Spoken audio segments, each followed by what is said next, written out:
Hi mga abat! For today's video, we are going to Davao Oriental.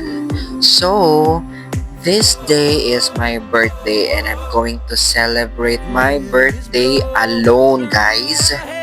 Actually, guys, this is my second time going to Mati City. Before, I went here with my family but now I am alone lang. Kasi I planned it already. So, syempre, dili gid na to mapugngan nga magpa-picture gid ta diri sa sleeping dinosaur. So karon naata diri sa akong giadtuan nga resort.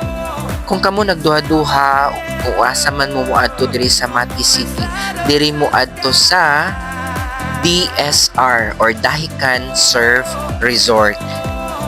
Kung asa nice kaayo ang iyahang view, ang iyahang villa, ang iyang accommodation, ang place, nice jud kaayo kay pagsulod pa lang nimo aesthetic na kaayo tan-awon ang ilahang palibot. Aside sa hinlo pud ang ilahang CR.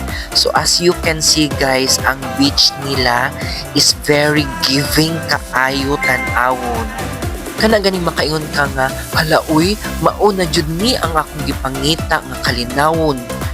Pero bitaw mga abat, nice gid kaayo ang iyang place kay kung unsa to imong gustong kalinawon nga ginapangita, mo chill lang ka diri, good vibes na kaayo ug chill lang kaayo ang ilahang place pod.